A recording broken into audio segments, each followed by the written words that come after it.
गट म्हणून नोंदणी करण्याचं काम चालू आहे। आता मुख्यमंत्री देशभरातल्या मुख्यमंत्र्यांची पिकनिक डावोसला सुरू आहे। मी महाराष्ट्राच्या म्हणत नाही, देशभरातल्या मुख्यमंत्र्यांची पिकनिक स्वित्झर्लंडला सुरू आहे बर्फात। ती संपली काय मुख्यमंत्री मेयरच्या इलेक्शनमध्ये लक्ष घालतील। स्वित्झर्लंड मधला डावोस मधला जी औद्योगिक कॉन्फरन्स आहे ती अत्यंत हास्यास्पद ठरते, विशेषतः भारताच्या दृष्टीने। अनेक राज्यांचे मुख्यमंत्री तिकडे जातात आणि तिकडे भेटीगाठी होतात, देशात नाही भेटत एकमेकांना। डावोस स्वित्झर्लंडच्या निसर्गरम्य बर्फाळ प्रदेशात हिंदुस्थानचे अनेक मुख्यमंत्री एकमेकांना भेटतात आणि तिथे चर्चा होते। आणि भारतातलेच उद्योग डावोसला जाऊन मुख्यमंत्र्यांशी करार करतात, जनतेच्या कराच्या पैशावर। जायला हरकत नाही, पण जो फौजफाटा राज्यातून जातो स्वित्झर्लंडला, पंतप्रधानांनी त्याच्यावर लक्ष ठेवणं गरजेचं आहे की खरंच मध्य प्रदेशमध्ये गुंतवणूक येते आहे का, आंध्रमध्ये गुंतवणूक येते आहे का, इतक्या डावोसला फेऱ्या मारून वर्षानुवर्ष। महाराष्ट्रामध्ये किती कोटीचे करार झाले? 14 लाख कोटीचे का? काल एका दिवसात 1 लाख कोटीचे एका दिवसात 14 लाख रोजगार मिळणार, 14 लाख। आणि मुंबईत 9 लाख रोजगार मिळणार आहे। म्हणजे हे आकडे जे आहेत हे सुखावणारे आकडे आहेत राज्याच्या दृष्टीनं। पण जेव्हा जेव्हा मुख्यमंत्री आपले डावोसला गेले, मग फडणवीस असेल किंवा अन्य कोणी असतील, तेव्हा हेच आकडे येतात। 14-15 लाख रोजगार मिळणार, 15-16 लाख कोटीचं गुंतवणूक येणार। करार कोणाबरोबर झाले? GSW, ज्याचं मुख्यालय मुंबईच्या BKC मध्ये, लोढा ज्यांचं संपूर्ण हेडक्वार्टर मुंबईमध्ये आहे, पंचशील। मला कोणतरी म्हटलं सत्यजित तांबे यांची एक कंपनी आहे संगमनेरला, त्या कंपनीचा करार सुद्धा डावोसला झाला, असं मी वाचलं। हे फार गमतीशीर आहे। अहो, महाराष्ट्रात करार करा ना, महाराष्ट्रात करार करा। तुम्ही या देशातल्याच कंपन्यांशी करार डावोसला जाऊन करणार असाल आणि त्याचे फोटो झळकावत असणार सर्वत्र, जगामध्ये हसं होतं। असं अनेक तज्ज्ञांचं म्हणणं आहे, मी वाचलं मगाशी, की भारताचं जगामध्ये हसं होतं अशा प्रकारे। आकडे कशाला फुगवून सांगताय? बाबा 1000 कोटीचे गुंतवणूक खरोखर आली असेल तर 1000 कोटीच सांगा। आतापर्यंत तुम्ही गेल्या 5 वर्षामध्ये डावोसला किती वेळा गेला? प्रत्येक वर्षाला जाता। हे जर आकडे 5 वर्षातले पाहिले तर जवळजवळ 75 लाख कोटीच्या वर आकडे जातात। दाखवा गुंतवणूक कुठे आहे ती, आणि तुमच्या दौऱ्यांवर किती खर्च होतोय तेही या देशाला किंवा राज्याला दाखवा।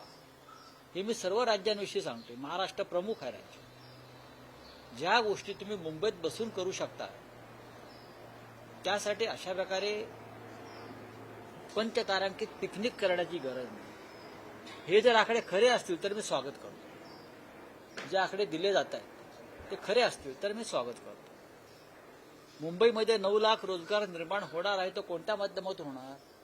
कोणता उद्योग मुंबईत कोणत्या जागेवरती येणार? गौतम अडाणी जे धारावी घेत आहेत अख्खी आणि मुंबईचे अख्खे भूखंड घेत आहेत, ते 5000 रोजगार देऊ शकत नाहीयेत माझ्या माहितीप्रमाणे। तर हा 9-9.5 लाख रोजगाराचा आकडा आला कुठून?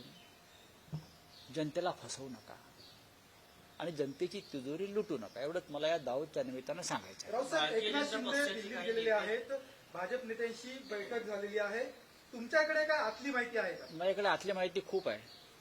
आतली माहिती इतकीच आहे की शिंदेना कोणी धूप घालत नाही मेयर पदासाठी, आणि मुंबईच्या मेयर पदासाठी प्रथमच इतिहासामध्ये शिवसेना म्हणून घेणाऱ्यांना, बाळासाहेब ठाकरेंचा फोटो लावणाऱ्यांना दिल्लीत जाऊन गुजराती नेत्यांच्या पायाशी बसावं लागतंय. याच्यासारखं अपमानास्पद दुसरी गोष्ट मला दिसत नाही. राऊत साहेब, पण एक आहे की विषय ते म्हणू शकतात ना, त्यांच्याकडे आकडा आहे असं दिसतोय. राऊत साहेब, कल्याण डोंबिवली महापालिकेतली स्थिती दिवसेंदिवस विचित्र होताना दिसते आहे. तुमचे 2 नगरसेवक यापूर्वी नॉट रिचेबल होते, आणखी 2 नगरसेवक आणि तुमचे not प्रत्येकावरती reachable झाले. कायदेशीर कारवाई सुरू आहे. जे गट बनवण्यासाठी उपस्थित राहत नाहीयेत त्यांच्यावर अपात्रतेच्या संदर्भातली कारवाई सुरू आहे आणि ती कारवाई यशस्वी होईल. मग ते कुठे गेलेले असू द्यात. जर ते मशालीवर निवडून आलेले आहेत आणि पक्षाची आचारसंहिता पाळत नसतील, निवडणूक आयोगाचे नियम पाळत नसतील, तर त्यांच्यावर कारवाई केली जाईल. नाही, पण राऊत साहेब, मनसेचा असा दावा आहे की ते आमचे पदाधिकारी आहेत, निवडून आले आहेत मशाल चिन्ह, मग आले ना. आणि जी माहिती मिळते की ते मनसेकडे आहे. बघा, कोणी कुठून कोणाचे असले तरीही ते मशालीवर निवडून आले. आता शिंदेकडे गेलेले सगळेच लोक आमचे आहेत ना, मूळचे. आता ते त्यांच्या चिन्हावर निवडून आले ना असलेल्या. भाजपमध्ये अर्धे काँग्रेसचे लोक आहेत किंवा राष्ट्रवादीचे लोक आहेत. आता ते त्यांच्या चिन्हावर निवडून आले म्हणून शरद पवार त्यांना परत आपल्याकडे बोलवणार आहेत का? असं होत नाही. काही गोष्टी या नैतिकतेला आणि नीतिमत्तेला आणि कायद्याला धरूनच करायच्या असतात. ते डिस्क्वालिफाय होतील. बाळासाहेबांची जन्मशताब्दी वर्ष असल्यामुळे सुरुवातीचे 1 वर्ष का होईना आम्हाला महापौर पद द्या अशा प्रकारची मागणी सेनेचे नेते हे भाजपसोबत करणार. करू द्या ना त्यांना हक्क आहे करण्याचा. अमित शहाचा पक्ष आहे. अमित शहाच्या पक्षाने मागणी केली तर ती मागणी पुरवली जाते, काही पाहावं लागेल ना. पण त्यांना सारखं हात पसरावे लागतात, झोळी पसरावी लागते. हे महाराष्ट्र बघतो आहे. राऊत साहेब, बाळासाहेबांचं नाव घेऊ नका. बाळासाहेबांच्या शताब्दीशी तुमचा काही संबंध नाही. लक्षात घ्या. तुम्ही भाजपचं शेण खाल्लेलं आहे गद्दारी करून, तर त्या तोंडानं तुम्ही बाळासाहेबांचं नाव घेऊ नका, एवढंच मी सांग. महाराष्ट्रातल्या भाजपच्या काही नेत्यांनी जेव्हा काल ते दिल्लीत गेले होते त्यांनी दिल्लीतल्या भाजपच्या नेत्यांनी तक्रार केली की शिंदे यांनी जास्त जागा लढवल्या त्यामुळे आपल्या जागा देखील आल्या नाही, त्यामुळे तक्रार केल्याचं समजतंय भाजपच्या महाराष्ट्र नेत्यांनी तिथं वर्ष. अरे त्याच्यावरती मी कसं काय मत व्यक्त करू? हा त्यांचा पक्षाचा अंतर्गत प्रश्न आहे. राऊत साहेब, काल राज ठाकरेंची तुम्ही भेट घेतली. परवा बाळासाहेबांचं जन्मशताब्दी वर्ष आहे, त्यांना त्या कार्यक्रमाला तुम्ही आमंत्रित केलं आहे.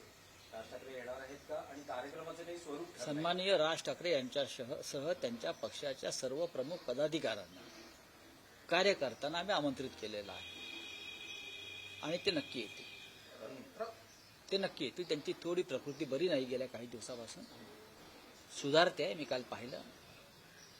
आणि शिवसेना प्रमुख म्हणजे बाळासाहेब ठाकरेंच्या जन्मशताब्दीच्या कार्यक्रमात माननीय उद्धव ठाकरे आणि माननीय राज ठाकरे उपस्थित राहतील. सुप्रीम कोर्टाच्या सुनावणीकडे देशाचं लक्ष लागून आहे. या सुनावणीनंतर असं वाटतं की महाराष्ट्रामध्ये गणित बदलतील.